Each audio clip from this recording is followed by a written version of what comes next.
Welcome back, everybody, to Wrestling on the Fly. This is part 3 of episode 3 with the one and only Hardcore Craig. You having a great time so far? Hell yeah, I know for sure. I knew we'd be going 3, at least 3. Jarring the brain cells for those memories of way back. Big time. All right, we're TM. We're going back to POW. I told you about TM before. That's right, I forgot. Shit. Don't forget the TM. Starting in POW. 3/15 of 2008 is the first match between American History Next and Pure Evil. Remember who Pure Evil was? Yeah, you and Dayhawk. Yeah, who were those losers? Yeah, I don't know. Are they still around? Never heard of them.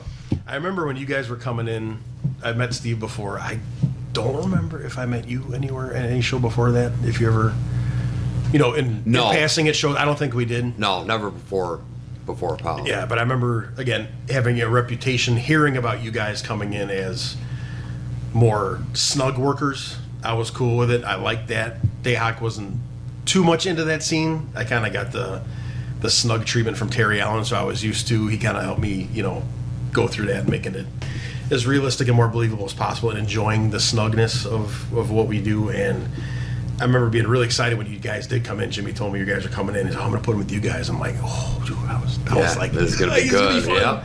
So working with you guys, like, immediately it was like, oh, this is easy and it's fun. And I hope you enjoyed it as much as I did. Anyway. Oh, yeah, it seemed like it just clicked right away. Yeah, of course it did. Yeah, you got, 3 of us. Dayhawk's a great guy, too. Yeah. But like I said, the 3 of us, we like to work snug. We like to work old school and tell a story. And it was really good. Really excited to be there. And then that was our first tag match. And then 4/12 of 2008 in Dubuque, Iowa, we wrestled each other in our very first singles match. And there's a little story behind that. Do you remember our singles match in Dubuque, Iowa? It was really short. I remember our tag team match out there, but I don't remember the singles. Yeah, we had a singles match there, and I was going through my anxiety issues at the time. Do you remember that whole Yeah, oh thing? yeah. Yeah, that's when it was starting to get really bad. It started a little bit before that, and then it kind of worked its way into wrestling. And I think we only had like 2-3 minutes. We were into the match out there. I remember grabbing you around the head on the outside on the floor. I'm like, dude, I think I'm going to throw up. And you're like, what do you want to do? And I'm like, let's just fight to the back. You remember us fighting to the back? Yeah, I thought. Why did I think that was the tag team match? Yeah, that was the singles. Oh, that was the singles. Yeah, I remember that. It was in Dubuque. So we went up the ramp in the back, and I started hacking and stuff, and we heard the referee counting, out from the curtain back there. I'm like, what are we going to do? Like, just go run out and make it look like you beat me up in the back, and then you won by count out. So you slid in the ring at like 9.5. Okay, yeah, for some reason I was thinking that was a tag match. But yeah, of course I remember that. Yeah. And, dude, that was horrible. The feeling of that is just horrible. Oh, I can't imagine. It's come and gone. It's better now than it has been, obviously, for a long time. But that was the height of when it was like everything I did out there kind of dictated how I wrestled, or I couldn't wrestle. I had one match I couldn't even go out there. It was horrible.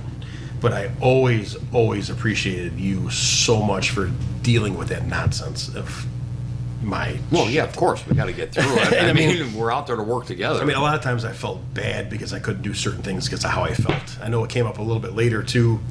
Not as bad, but that moment there in that early 2008, it was a struggle. Yeah. I know it was. That's nobody. How could I be mad at you for that? No, not that I thought you were. I mean, at the time, at least be like, come on, let's go. And I know some people have that attitude of, fuck it, just, get through it. Shit. But well, no. I hope I've always been extremely grateful for you to be able to help me deal with that hard time in my career and life, for that matter. So I've never ever forgotten that.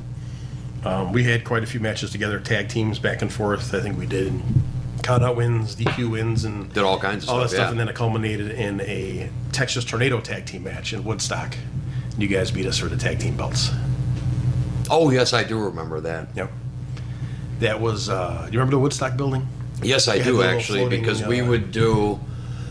Steve and I would go do Bruce City on a Friday, and then we would always go hit a Saturday afternoon show somewhere, and then we would hit the Woodstock building for POW that night, and then we would go do Sunday in Coal City.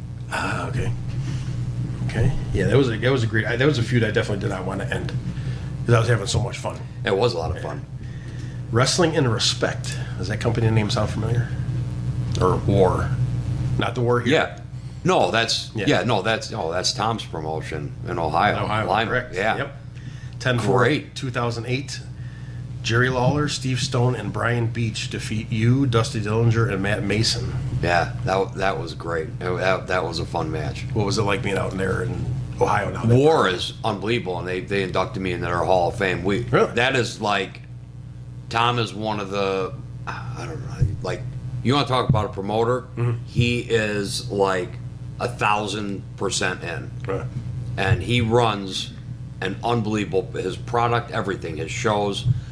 It's crazy. I can't believe you've never worked for them. I've had other people ask me, "Hey, I'm going to work for this promotion. I know you work for them," and I'm like, "You're gonna love it. If you got to go work somewhere, you need to make that drive out there and do some of his shows. Get out of just doing Illinois or just doing Wisconsin. Right. You need to branch out and get." And I go, "And get your ass out on War."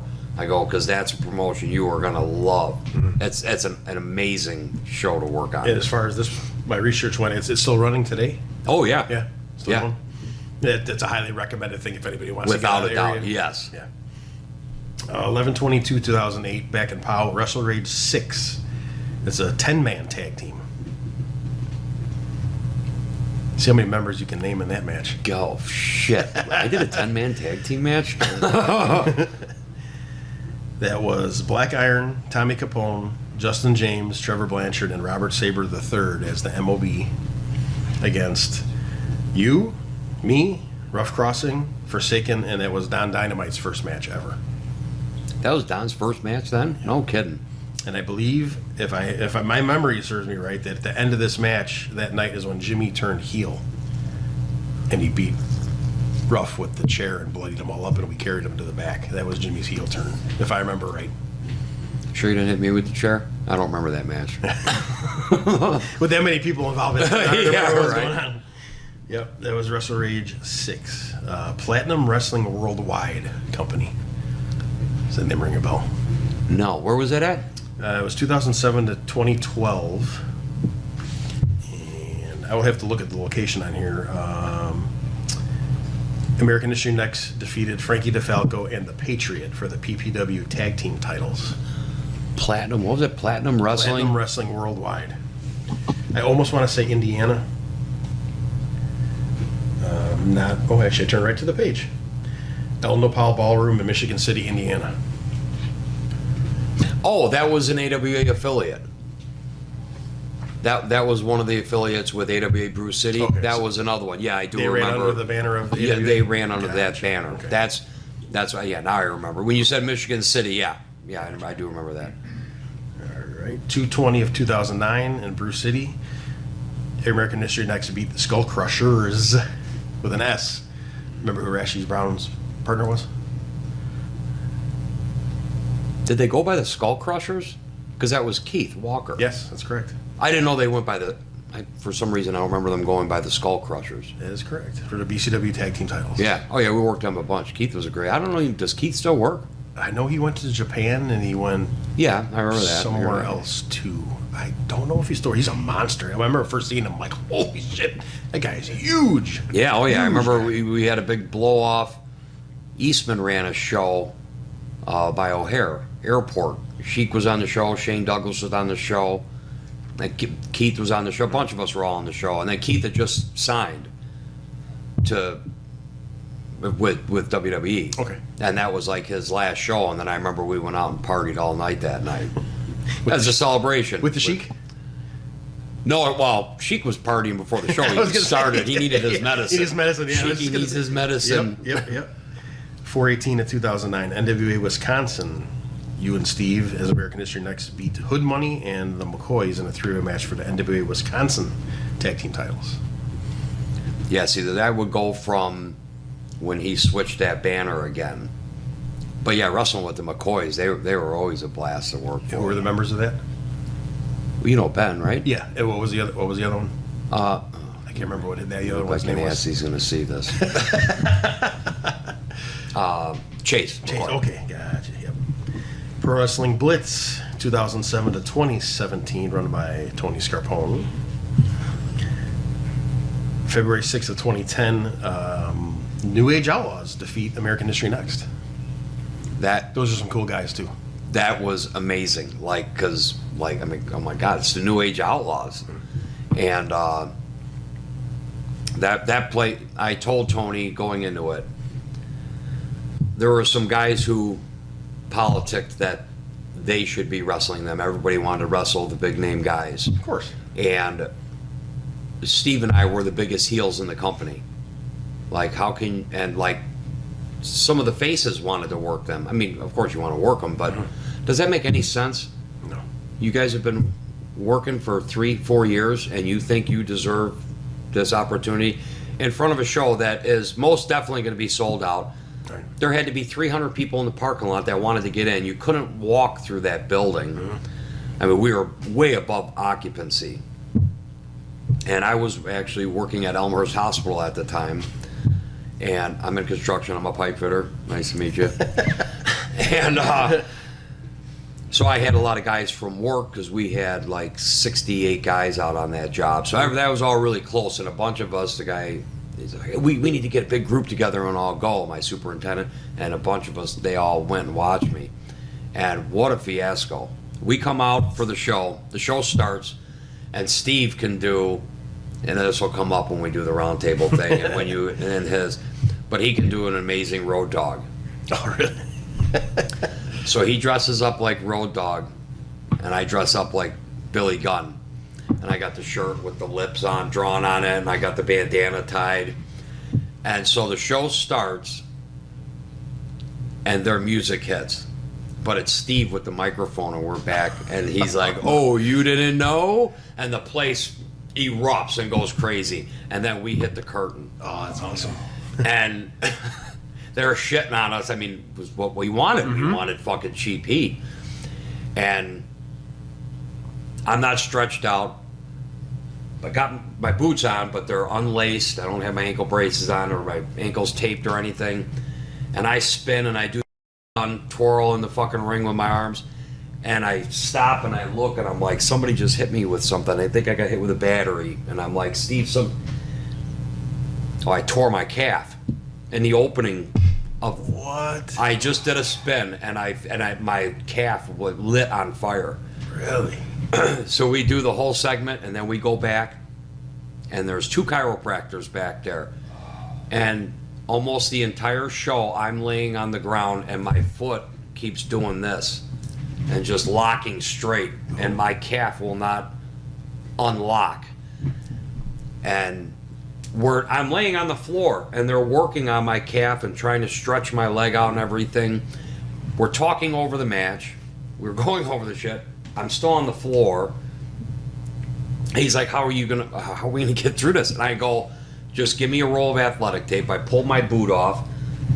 I put my ankle brace on, and then I just wrapped my whole leg from my knee down to my ankle as tight as I could with the tape. I put my boot on. I tied it up as quick as I could. And I'm like, all right, hit our goddamn music. We need to go out there now. You get it over with kind of a thing? Well, no, I just made it as tight as I could. Yep. And then we got through the match, and the match was fucking amazing. You it was didn't great. feel a thing probably. Didn't feel anything until I took my boot off. Yep. And we got done.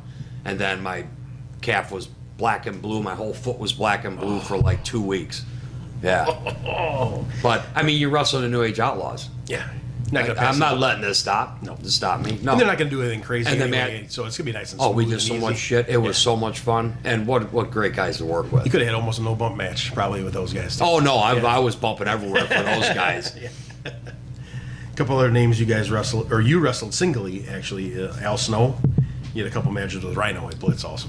Oh, yeah. I wrestled Al Snow a bunch of times, and with Rhino, they're both great Rhino's dudes. a great Rhino is such a great guy. Awesome. We had some really good shit. It's amazing how wide and solid and compact and like the thighs that guy has on him is just unbelievable. I know. I remember my dad seeing a picture. He's like, "You're wrestling that guy? His legs are as big as you." I know.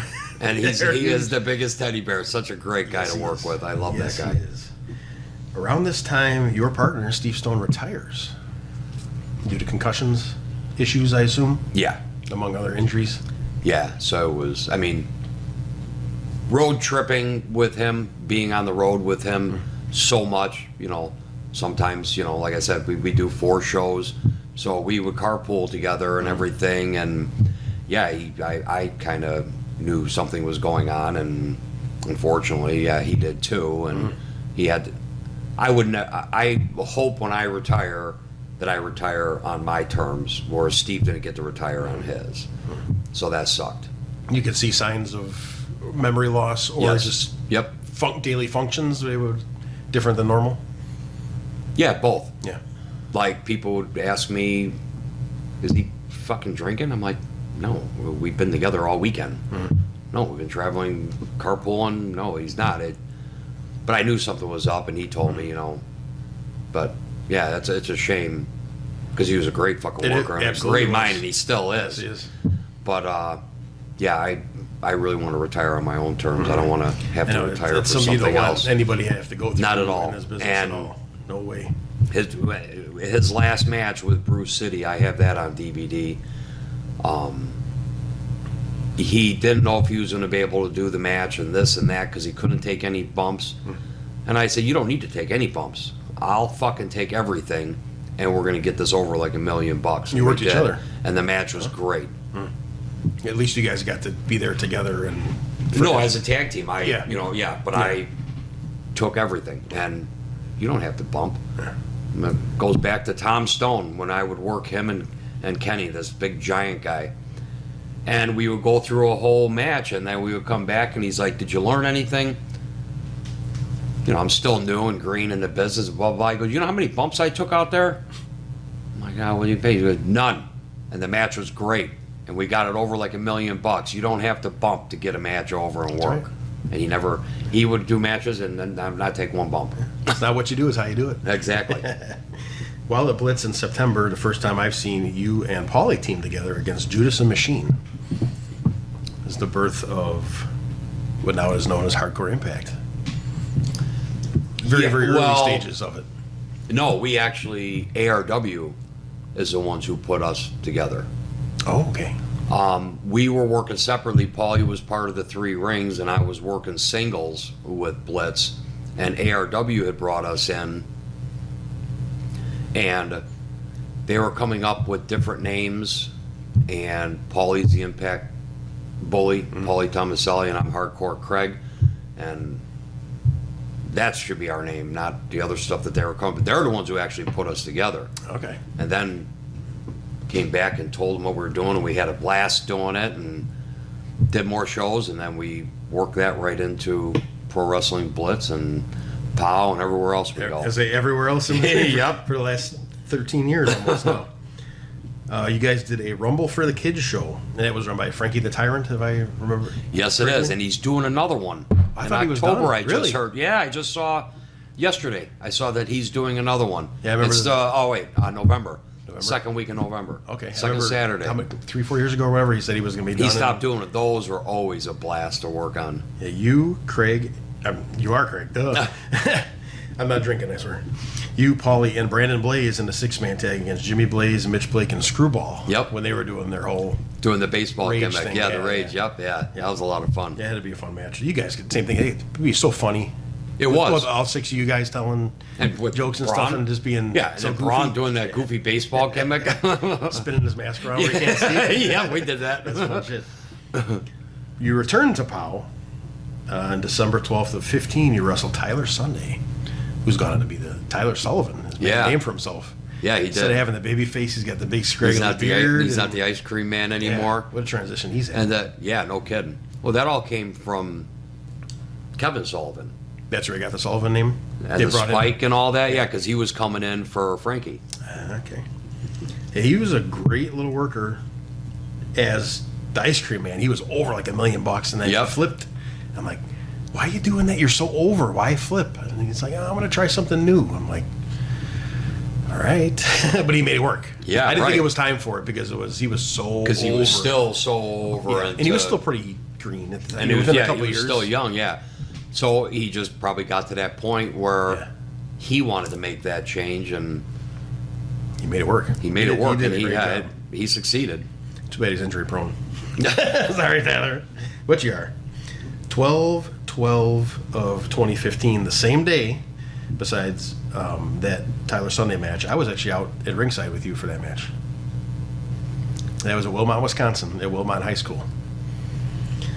Oh, yeah. So, yep, later in that night, we wrestle Kevin Thorne and GQ, the first time that we actually team up together as a tag team. We were supposed to be a full-time tag team, but in like a year and a half, I think we only had 2 tag matches together. Yeah. with each other. Yeah. We were supposed to be, I was so excited. I'm like, oh my God, this is going to be so much fun. We get to do stuff when we have 2 matches. Yeah, 2 matches. In a year and a half. Yeah, what kind of tag team match is that? But I remember that was the one I was telling you about where I thought I had broke my neck. Yeah. Yeah, because you had sent me the picture. I'm like, yeah, that's where I thought Kevin broke my neck. Yeah, I remember. I was on that pedigree, but he picked me up like a pile driver. And yeah, and he almost broke GQ's neck. Because remember, he gave him the razor's edge, and he followed through with it, and he landed right on the back of his head. Oh, did he? Oh, I didn't realize that. I was in probably the still match. there trying to get feeling back in my feet. Yeah, because when I came out with you against Tyler, I think I jumped on him to break up the pin with you, and then we were beating on Tyler, and then GQ came out, and I think Kevin Thorne came out. That was the feed in to, because they were supposed to wrestle each other. Up. Yeah, but right. something happened with the coach of the high school, Coach Dan, Brewer Suck Dan. Yeah. That he made a tag team match because he was like general manager of the night. That's right. And instead of GQ and Thorne working together, they formed a team to go against us. To go against us, right. The dastardly thing we did that night. And that was a really fun match. Yeah, it was. Oh, that was a really good match. I enjoyed that match very well. He was a pretty cool guy, the Kevin Thorne guy. Oh, he is. I'm just glad I'm the only one who didn't get hurt in that match. All right, back to Blitz, 3/19 of 16. You and Paulie beat Brubaker and Maddie Starr for the vacant Blitz tag team titles. I brought that one. You got a lot of hardware here. Yeah, you got some over there, too. There's the Blitz tag team belts. It's a cool looking belt, being silver too. Yeah, it is. We talked about being silver. We talked about that earlier. I always love the silver. Matty Starr's a cool guy. I worked with him in Iowa. I know they had a lot of. That's where he's from. Yeah, Mad Dog McDowell was one, and the skinnier blonde kid used to come with them too. There was Zach. Ryan Slade. Was one guy. And Zach Thompson. Yep. Those guys were at 3XW was the company that wrestled in Des Moines, Iowa. Yeah, Ruff and I would go out there. You guys went out there? I knew them first, and then when I came to Blitz shows, I remember we were talking about maybe me going there. You're like, oh, come to a show and talk to Scarpone, and they were there in the locker room, like, oh shit, guys. Oh, like, no kidding. That's how we that's knew cool. I didn't knew them know before that. Yeah, they're all really good. And guys. Jimmy, they're all great guys from out there. Very cool. That's talk about a boring ride. Oh, I know. Des Moines, Iowa. Oh my God. But it was great when my kid would be wrestling. Mm-hmm. He would always have a national tournament out there, and we'd all meet up at where Maddie works, and we'd all get a steak and everything, and have a few cocktails and catch up. Yeah, that ride, man. It's like there's an exit like every 50 miles. I know, right? You can't stop anywhere if you need to. Sometime in 2016, the records are not clear on this. In a little bit of period in POW, you defeat Mikey Wild for the regional / TV title. Do you remember when all of that was going on? When Jimmy tried to merge the regional title with the TV title, and it was a half and half combined name. That I never knew. And there's that beautiful right there. That was what we talked earlier. That is like my favorite. That's a beauty. Because that belt means a lot to me because of what I was put on my shoulders and asked to do to make that belt mean what Jimmy wanted it to mean. But I never knew it was regional television. Okay, this used to be the television title, but now we're calling it our regional title. Right, yeah, we want to merge, half and half, yeah. Because we still had the regional belt going when he created this one, and then I think he wanted to phase the regional belt out. So that belt went away, and they called whoever had this belt at the time the regional TV champion. TV, combined thing together, and then eventually this turns into the unification match that we got coming up here soon.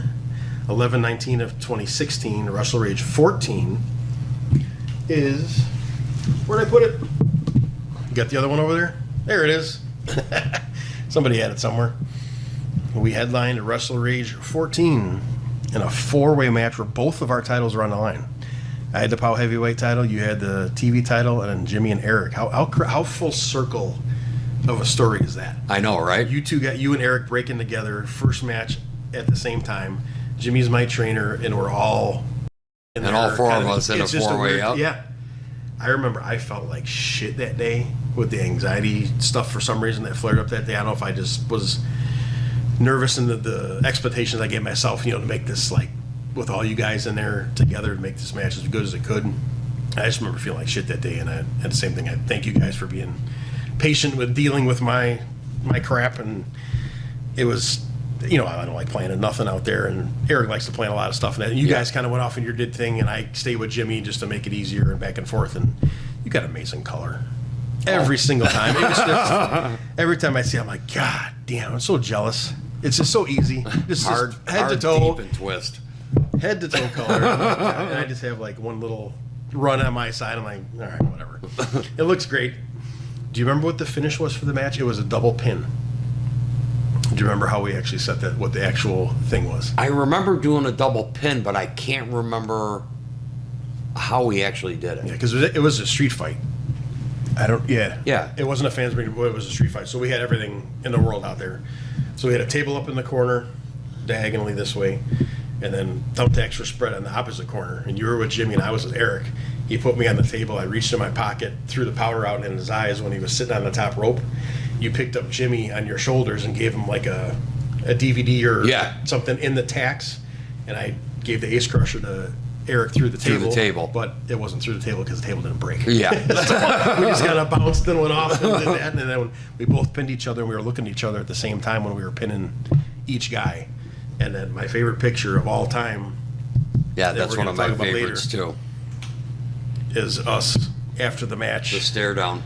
The stare down with both of our respective belts. You very bloody and me just a little triple. That's always been one of my favorite moments, I think, especially in that title reign, but in all of POW for sure, because we got to do that thing together. So that was fun. Super, super cool. Then in February, we have our second official tag team match as partners together in Fox Lake against Dazzling Donnie and Mason. Do you remember what happened to me in that match? Within the first minute. No, I don't. Refresh my memory on that. I got color this time, though. I got the hard way. How did you get hard weighted in that? I don't remember that. In the mouth. No, but from what? Mason's knees. Oh, his knee. He kneed you in the face. Yes. I don't remember who started the match, but I remember within the first minute, I was in there with Mason, shot him off, just give me monkey flip. He came running in, both of his knees were together, and boom, right in my face. I remember just going down, like, all right. They're all there. I thought they were broken out of my mouth, and then my teeth busted through the front also. Yeah, that's why I did the same thing right here. Big gash inside, and then outside, it just kept on coming down, and I was going to freaking kill him. But I'm like, okay, my teeth are fine. Okay, I'm not going to kill him. I'm not going to kill him. Too, yeah. If they were my broken, teeth are still there, and I went, oh, fuck, they went through my mouth. Yeah. If they're broken, I was going to kill him, but if not, he's okay. It's just adds to the match in our Yep. So I was fine with it. I think he was a little scared I was going to hurt him, but everything was fine after that. SSW Entertainment, run by RJ Daniels and Ryan Cross, up in Kenosha at the Brat Stop. You guys start working there. 326 of 17. You guys beat the East West Express and Joey Avalon and Max Holiday in a three-way match for the SSW tag team titles. Working up that show was pretty fun. The Brat Stop. They pack it up pretty cool. They do, and there's all top-notch guys working on those shows and good fun matches. Ruff and I had a lot of fun matches. Yeah, and all those guys Jeff in that match were great. Too. But yeah, Cross and Lux, and we've worked them so many times, and we've got so many stories together and shit. They're great guys. So it's another team too. You could be out there just joking around, and nobody would ever know you're making each other laugh. The whole time that we're out there, just every time we work each other, that's how it is. 5, 6 of 17 comes the big unification match in POW, where we've had enough of each other. We can't coexist as tag team partners anymore. So we have to settle it once and for all. My POW heavyweight title versus your television title. Winner takes all. And I let you beat me. Kick the shit out of me. You kidding me? I wouldn't let you take this belt for nothing. No, that match was You got it back. Yeah, it's true. Yeah, I had to pay. He really appreciates it. I had to pay for it. No, that was fun because it was that match a street fight too?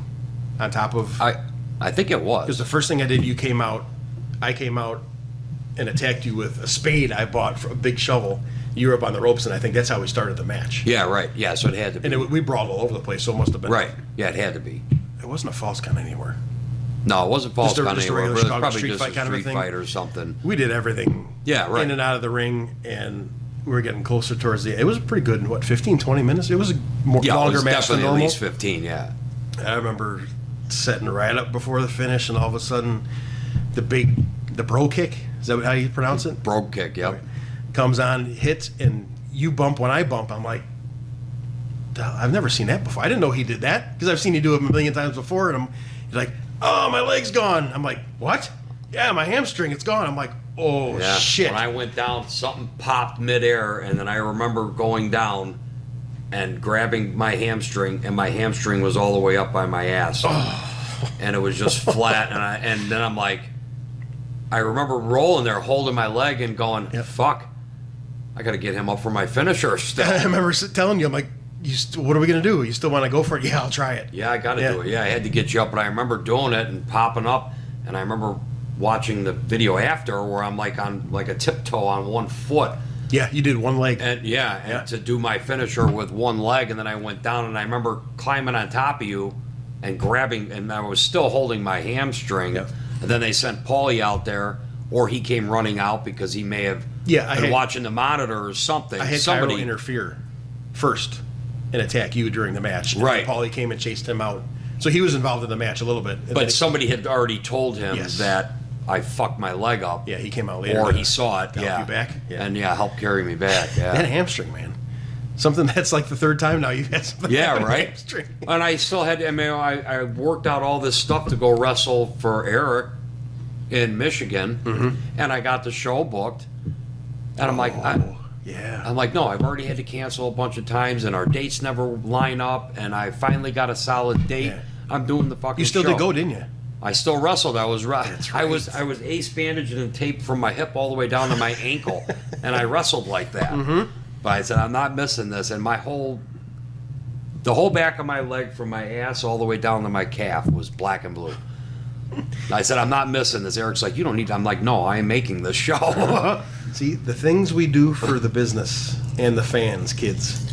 People in this business do everything and anything, and both of us will never miss a show. I know that. If we weren't dead, we're missing. Exactly. We're making that show no matter what.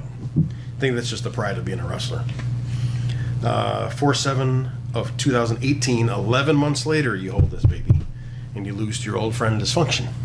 You guys had some great matches together. We did. It was a lot of fun too, because we came up with all kinds of different like scenarios and shit we could do, and like make it like, again, he would do some shit that where I would have to like cover up because he's gonna trying to make me laugh.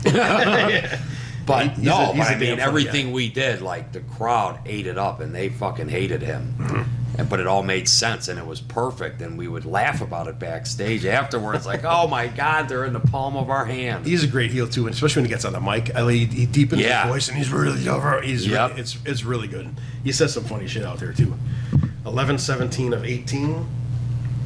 Hardcore Impact beats Revolution, which is now Jimmy and Eric as heels as a tag team for the POW tag team titles. This is the very first version of the POW tag team belts. The ones you guys have now is actually the third version. So these are the first three versions of each POW. Oh, is it? Right, yeah. I didn't know this was. I didn't realize that was the first version. Yep. After CCW changed to POW, we still use the old CCW belts. Oh, okay. Which were once PWIs, then they were PCWs, and then it was CCW. But then they painted them white and blue. You were telling me about logos, that, but I didn't realize that this was the first. So this is the actual first official. Oh, okay. All three of these are. I knew these two were. First edition POW belts, yeah. Yep. Very cool little thing to add to the fans for a little title belt history. I guess being the POW Tag Team Champ current, I should have brought that one too, right? Well, I don't know if your tires would hold all the hardware you got here that would last coming down here. Global Pro Wrestling, run by Mitch Blake and Braun the Lumberjack. That's hard to say. A couple years they had their own company going. In 8/3 of 19, you guys wrestled Steve Boz and TJ Steele. I was a student, I believe, that he trained. Kind of did the same pretty body kind of gimmick that he did, right? Yeah, dressed real fancy clothes and yeah, stuff and all like the that. global stuff. That was always, I mean, it's Mitch and Braun. I mean, come on, there was always fun shows to go on. You always catch up with guys that you haven't seen, but yeah, those were they were in good the run shows. Midlothian area too, I think, somewhere Yeah. in that area, right? Yeah. Oak Forest, Midlothian. 7-4 of 2020, you guys beat Kazile and Tyler Sullivan as Hardcore Impact. So now this is the new Tyler Sunday as Yep. Tyler Sullivan, a little bit more evil with Trevor Blanchard's son, now evil Kazile. What is it like now seeing this many years later? Does it feel old to wrestle the guys that you wrestled when you started? Now you're wrestling their kids. Yeah, because it's like when I told him, it's crazy that, you know, I used to watch your dad wiping the snot off your face in the backstage to the point of, like, I've been wrestling longer than you've been alive. Isn't that crazy? Now we're wrestling each other. Yeah. And Powell did a fundraiser for my buddy Jimmy that I work with in Lake Zurich at the VFW, or his Legion Hall, at VFW or Legion Hall. And it was really cool because I got to come in and I got to work Kyle, but then I had Brian as the ref. Oh, that's perfect. So I took a picture of the three of us, and it's like, you know, comes back round, you know, all the way around, like, I've known your dad before you guys were even born, and I've watched you guys grow up through the business and everything. It's crazy. And now to actually share the ring with both of you, it was like an honor. Yeah, it is weird how many kids. It's like it's almost like waves that come in, like the whole wave of kids, and another 5-6 years, then like a whole another 3-4 wave of kids come in. Chris H. Yeah, you're one of them. Brian Allen. Yeah, right. Kyle. Yeah. It's like, and then it's like, wow, man. When I started, they were, you know, same thing. Little teeny little kids running around all over the place, and then now it's like they're old enough to get in the ring, and then it doesn't make you feel old. And it makes me feel old. Well, I mean, same goes with Luke. Like, you guys Yeah. have, everybo's known him. Yes. I started taking him on road trips when he was 5. You know, I would start bringing them to the shows, and then actually get to share the ring with him. Like, and then watching him do his thing, and it's like, hey, dude, like, you're stealing the show. You're like, yeah, what the hell? It's your first match. Leave some for me. Yeah, right. You just did you really just dive over the top rope? Now you're doing a Canadian destroyer? What the hell? Totally. Yeah, right. But I mean, you guys all seen them when they were that young. Yep. And like now, if he's wrestling in college, but if he was wrestling, like, you know, Chris and Kyle and Brian, Yep. being there all the time, you know, it's something you guys would look at like, wow, God, I remember you were this big. Yeah. Your dad would tell you to shut up, stay out of his bag, and eat your. Yeah, time goes by really fast. It's unbelievable. And that's the perfect time to mention a very special date in your career, 12/12 of 20, as you and Eric Freedom have a 30-year celebration match. Twin Lakes, if I remember right. Yeah. What is that like, having a milestone anniversary, sharing it with the same guy that you broke in and had your very first match with? Oh, it was awesome. And I was honored that a promotion actually wanted to, like, center their show around us. And also what they did, a lot of people that I haven't seen in a long time came to that show just because fans from way back in the Mid-American days had came to that show. And then workers came to that show. You know, at the beginning of the show, we started off, and, you know, Barfly Mike was there, Chad was there. I do remember seeing all these guys, all these people came out to the show, and like that's where Eric and I really got our momentum going in the wrestling business, and then they were all there to celebrate 30 years, and for Jimmy to put that on, that was really cool. I think it was perfect too that it happened to be in Wisconsin, so it was easy to get that vibe of. Oh yeah, place that right. You guys started. It made Being perfect in sense Twin to do Lakes. it there. Yeah. Yep. Same territory. It was a great idea. I remember that. It was pretty fun. There was a lot of people in the crowd. There was a lot of people in the locker room too. It was just a cool thing to be part of like the whole so many celebration faces thing. and so many people. Like, Yeah. oh my God, you guys really came out here for this? Like, Yeah, people you haven't seen, I'm sure, probably in years and years. I know, right? and it was just, I was like actually shocked and surprised and honored and happy. Like, shit, like I had that kind of an impact, and you would really make it come out to see this. Yeah, and for that long a time to go by, yeah, that was really cool. I enjoyed that night very much to see all those little guys. Then we go to a little feud. You start with Tristan Hayes, a little guy with a big mouth.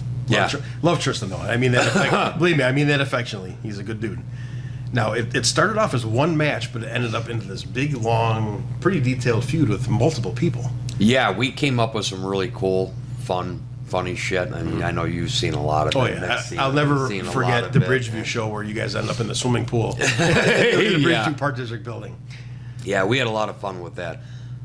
Tristan was going to retire, and I'm glad he didn't, because it gave me a moment gave me multiple moments of getting my children involved, and it got his son involved, and just everything that we did with that. Like, he wanted to retire, and we were going to he was going to have one match and a retirement match, and it was going to be done. And then he shot this little video, and it was hysterical. And then I shot one as like a joke.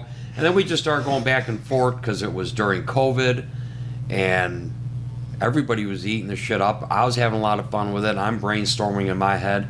He's brainstorming in his, and we're talking back and forth. I'm like, dude, like, we could run this and do this, and we would just sit down and talk, and hey, do this here, do this here. Let's shoot a video like this here, do this here. Some of them we would just shoot from the hip on a video, and it would just come out, and he'd be laughing his ass off. Hey, look what I shot today. Those things are fun. I remember when you guys were posting. It's just like you said, that one would shoot one, and then it was like a retaliation. They were so fun. Right, and it was like, and then we got to keep this going, and then we started coming up with this match, and then we could go to this. Oh, then we could do this. Then we could get like Luke involved. Oh, and we get your son involved. Oh, we could do these 3 matches here, and then we just strung it out for this long program, and ended up having to blow off, and it was in Twin Lakes. That's right. What was the name of it? Rumples, yeah. Rumples. But then it went even farther because Braun was running a show with, it was ARW and DWA. Yeah. The following week, and like 2 weeks before the show, Braun's like, well, the guys were going to have you work. Now I don't know who we're going to have you work because one of them can't make it. And I'm like, hey, I got an idea. I go, I'm running this whole story right now, and it ends, it was like a week or 2. And this is what we've been doing. I ran it all by. I go, look at all the shit that we got on YouTube and the videos, and we ran this long string of matches. Why don't you let us do it again in Willowbrook? I'm like, it is 7 minutes from my house.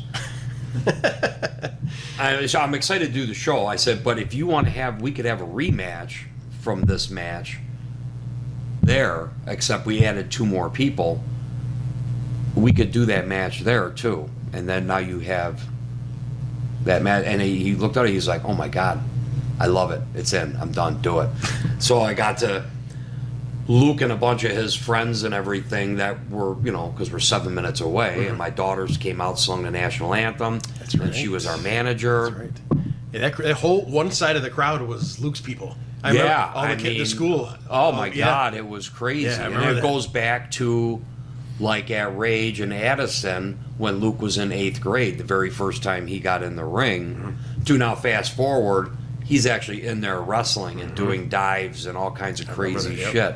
And it was unbelievable. So yeah, that we did that whole Tristan thing. Then we got to do it again the following weekend in front of like 800-900 people, 7 minutes from the house. So that's gotta be pretty special. Actually, sharing the ring time with your son too. That's gotta be it was with both my really cool kids, and then my friends. I mean, Tristan and I never like hung out or talked or anything like that. There was some shit with Blitz where he became blacklisted before he was the tag team blacklisted. There was a storyline that went on, and nobody was very few people were informed about the shit that was going to happen. And Tristan had came in, and he was supposedly blacklisted for blackballed or whatever from the building. And he came in and started a bunch of shit. Everybody freaked out backstage that Tristan's fucking up the show, blah, blah, blah. So I went running out there, and that place we would pack Oh yeah, that place. Yeah, that place was full. And I'm pushing my way, trying to get through the crowd to him. And I got really close to him, and I didn't know that this was all work. Oh, so you're going after him? I was going through that crowd, and I'm screaming at him, "I'm gonna fucking knock you out, Tristan!" And I got about 3 feet from him, and Vic put his arm out and stopped me, and said, "It's a work." And I'm like, "What the fuck?" And then I remember reaming Tony out, like, "You got to let me know shit like this. How could you let a couple people know and not me?" I wanted it to be as real as possible. I go, it almost got really fucking real because I was 3 feet from knocking the shit out of him. You need to tell me this. And then I explained to Tristan, and Tristan had no idea. And he's like, "Well, thank God somebody stopped you." He goes, "Yeah, I would have turned around and you would have just been blasting me for no reason." I'm like, "Well, no, there was a reason, but nobody ever clued me in on it." So, yeah, and then that's a funny story we always laugh at nowadays. Yeah, since that match, you kind of taken a limited schedule, more focusing on Luke's college wrestling, or college wrestling, I guess you get high school wrestling, college wrestling. Yeah, the high school, once he got into high school, he would wrestle, he would compete in his normal schedule, first week in November, end of March, and then off-season wrestling starts where he would do Greco and freestyle, which would take him to compete with Team Illinois, and he would be doing national tournaments and stuff. And the Fargo Nationals is a week-long tournament at the end of July. So I'm traveling with him. So I'm stepping back because I want to be with him and get him where he needs to be. But even if somebody else is getting him there, I want to. You want to oversee it and just experience it. That's my top priority. Right. Is getting to my kid's stuff. So now that he's in college, now it's just November to end of March. You've been a little bit more active than you have. So now I can start coming back. And this summer he's like, "Dad, I want you to pick up some more shows. I want to come watch you wrestle before I have to go back to school." I'm like, I could do that. That's pretty cool. That's a good deal. Even if he's asking for it, that gives you more time or more fun before, you get same thing the season comes out. And then it pushed me to really start working out extra hard and not just, "Oh, motherfucker, I worked 12 hours today at work and sat in 3 hours of traffic. I'm going to go just take a shower and go to sleep." No, I'm going to make sure I go home, shower, and then go to the fucking gym and work out and start eating better. And I've been doing that for a good solid 4 months, 5 months. That's probably longer than that. About 3 months before I even took the wrestling schedule back on to make sure that I'm ready, because I'm 53 and wrestling with some kids who are 18, 19, 20 years old. And I'm like, I got to be able to hang and bang with these guys. I'm going to be bigger and they're going to be a lot faster and have a better win than me. Yeah. I got a better mind about the wrestling thing, Absolutely. so I'm going to make this work. It's good motivation. Yeah. All right, one more date here to talk about, 8/8, if I have that right, of 2025. Just this year, you guys win the POW Tag Team titles one more time and are currently the Tag Team Champions against the Bad Arm Break Cartel. Yeah. So you guys as Hardcore Impact have won the SSW Tag belts twice, All Hero Wrestling once, BCW 5 times, POW Tag Team titles 3 times, Blitz Tag Team titles 1 time. You guys are a pretty damn accomplished tag team. As in Paulie and I? Won all the, yes. Yeah, and you'd only mention one Great Lakes show on there, and I used to do a ton of Great Lakes shows. So there was, I used to do a lot of the Blizzard Brawls and stuff. Yep. Steve and I were the Great Lakes Championship Wrestling Tag Team champions a couple times. Got to work Demolition. That was really cool. I hate you for. I give my partner shit for that all the time right now that he got to work him. That's my favorite tag team of all time. Yeah. Oh, is it? Every time he brings it up, I'm like, I hate you. Oh God, I remember looking at Steve. I'm like, look at that dude. I got goose. Look at the hairs on my arm are standing up as they walk through, and that music. That's the best entrance music of all time. And then you see them with their masks, and oh man, yeah. Awesome. But yeah, no, I got to work a lot of people with them too. Yeah, that was just a list of you and Paulie. Oh, it's just of me and Paulie. So yeah, you guys are. I mean, I've been in the ring with you guys together, and I remember having matches in Fox Lake. One was when Ruff couldn't show up, and it was me and Cairo. We had just an unbelievably phenomenal match. I remember that. Unbelievable. Yeah. And then when Ruff came back the next month, we had the same thing. And then I think the following one, you couldn't make it because work schedule or something happened, and we just wrestled Paulie by himself. And every time we've been tagging against you guys, it's just been so much fun and easy, hard impact. I'm going to take the core out of there because every match we have is hard impact. Which Yeah, is, right. That's what makes them more fun. Than Exactly. just, fluffing and lightening like a lot of people do. We don't care about getting hurt. To a point. Well, right. You want to lay it in, but we're not going to lay it in where we're going to hurt each other. You got to make it look as believable. As realistic I'm as gonna be possible. snug with you. I'm not gonna stiff you. Correct. And I yelled at people for that in the ring, like they hit me with something. Sometimes I'll tell them before I even go out there, if you start fluffing your shit, I go, I'm gonna hit you, and I'm gonna tell you better lay your shit in. Yep. Because you got to make it count. It's got to look good. If it looks like shit, I am not gonna sell it because that person right there is laughing if you fluff it and it don't make sense or it looks like shit. Yep. Couldn't agree more. Final question for this part 3. We're going to part 4, folks. What are the future plans of Hardcore Craig in wrestling? I'm gonna just keep doing my thing, and hopefully, once my son's out of college, I know he's a junior now, so he's got this year and next year. Once he's out of college, he wants to pursue wrestling. So, He wants to come into the business, does he? oh yeah, He's got the bug? Oh, he's had the bug for a long time. Nice. Probably since 8th grade when he got in that Rage, and Jimmy, Eric, and GQ all gave him, and Paulie gave him the opportunity too, because he was part of that in that 3-on-2 match where they wanted to get him in the match. Did you know this story? A little bit, maybe. Well, we're going into Rage. It's going to be 3-on-2. Paulie and I got the straps, and Jimmy says, "Hey, I got this idea for Rage. I'd like to do this, but I want to get Luke involved. I just want, somewhere in there, I'll pull him into the ring. I want to give him a crotch shot and then give me a drop kick in the face."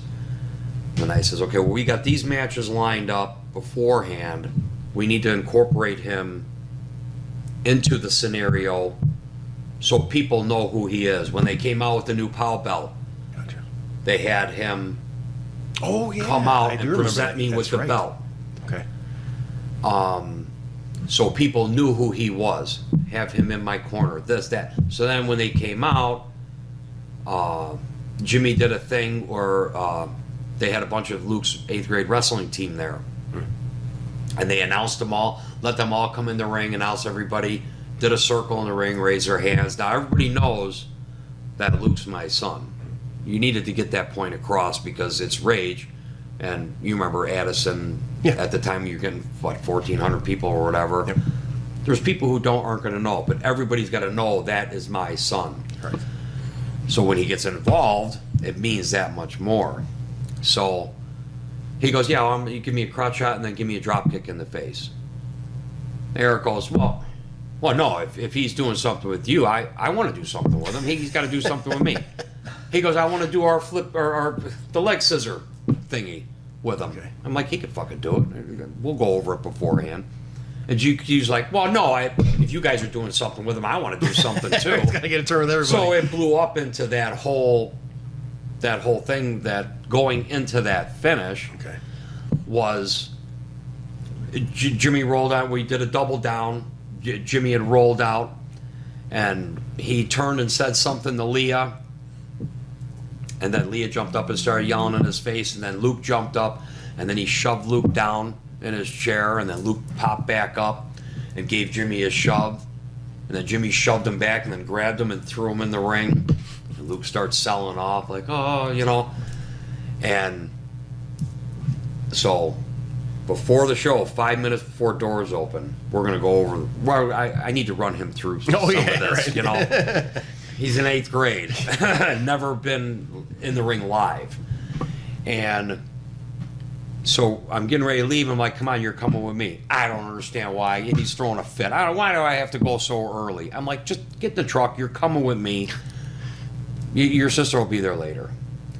So we leave because we kayfabed everybody on this. Nobody knew. I wasn't going to let my son know because then he would tell all his friends and shit. Well, you know what? He probably wouldn't. But I didn't want it to get leaked out. Yeah, just in case. There's no need for him to know. Well, maybe there should have been. So then we start driving, and I said, "Hey," he's like, "I don't understand." He's pouting in the front seat, and I said, "The reason why I needed you need to come early to get you here is you're going to be in the main event with us tonight." He's like, no, I'm not. And I go, oh, yes, you are. We've been working on this for a long time. And I said, we need to get there early before the doors open so we can go through some stuff on what you're going to do. I'm not going in there. And I'm like, listen, you are getting in that ring tonight. Everybody is putting forth, they want to do shit for you. And this is going to be huge when you do this. So we get in the ring, 5 minutes before doors open. We get to run through it twice. We go through it once. He nails everything. Jimmy just says, when you give me that drop kick, you make sure you hit me with it. I'm going to have my head turned. He goes, you just bring it, you know. And he brought it. Jimmy always gets the pictures, man. Both feet right in Jimmy's face. Just nailed him. So we go through it again. I'm like, dude, when you get up, you got to get pumped up. Be psyched up, you know. You look to the crowd. Because obviously there's nobody there. You're walking through it real quick. All right, we got to go into the back. Well, then when it happens, and Jimmy throws him in, and Luke just sold it like, it was like, oh my God, how long have you been working? Like natural, right? Yeah. And I'm like, well, he's been, you know, and I thought about it. I'm like, well, he's been in the locker room with me since he was 5. He sees how everything's done. We would get in the ring beforehand and wrestle around him and I, and guys would work with him in the ring beforehand. Yeah. I'm like, he gets it. He knows how to work, and he's never been through a school yet because he's been around it his whole life. And then he crotched Jimmy, hit the ropes, and drop kicked him. The place erupted. Then Eric grabs him, throws him in, duck one, leg scissors like I stole from Jerry Lynn. And him and I would do all the time. Eric wanted to give that back to me. That's cool. And him, that moment, you know. And the place erupted. Then GQ, he's a wrestler, a collegiate wrestler, so he wants to do like Luke shit, you know. And he gets in there, and he's, oh, you want some? You want, big, little kid, whatever. And I'm like, that's where I was telling Luke, you got to get pumped up. And then he pulls his hoodie off that I had just bought him, and I see him take it and whip it into the crowd. Because I'm up on the apron now. I'm supposed to be selling, but I'm up on the apron because I want to see all this. And I see the hoodie go over my head. I'm like, oh my God, I just paid $50 for that. I better get that fucking hoodie back. And then GQ shoots in. Luke gives him a fireman's carry, gives him a kick, grabs him, gives him sliced bread. And then we go into the finish. So that was like epic for me. Yeah, I remember the crowd reaction too, because I think I was sitting up on top of the balcony. That was the place that had the balcony, right?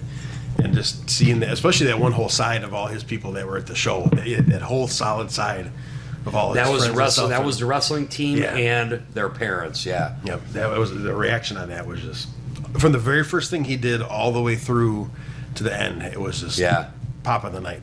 I know. It was like a pop of the night. That was a great moment for me too. How much longer do you want to go? Oh, that's where I was going with this. So yes, he's always wanted to be in, and I got sidetracked. Nope. It's perfectly good. Yeah, I'm going to push myself to watch him and be able to work with him in the ring. So you guys can experience it together before. Yes. Yeah. Like just him and I on the indie scene, you know, and do some shit with him. And I know I have talked, and I know people where he can get, you know, hopefully go further than where I am, because I know he could do it, and he's an amazing wrestling athlete right now in college, and I know that's what they look for. Yeah. So he's got a double head start. I he know. grew up in the business with his father wrestling, and he's a collegiate wrestler. So he's got a double head Luke start. Swan, you wrestled for Whitewater. You were ranked 16th in the nation when you were a sophomore. And then he'll be like, yeah, my dad's Hardcore Craig. And they're going to go, who? No, you wrestled at Whitewater. Who's Craig? Adam wouldn't. Adam would be like, oh, yeah, I know him. That's true. But see him get that far, and then I'll tuck my tail and say my goodbye. As long as the body still feels okay and it can hold out until that time. Exactly. I can't wait to see that happen. So that's the end of the career section. Are you ready for one more part? You know where it gets really tough? Oh, yeah, I got plenty of time. Okay, we're good. Stay tuned one more time, folks. We're going to part 4 with the legendary Hardcore Craig. Like and share Wrestling on the Fly. Come back and see us again for part 4. We'll see you then. 4.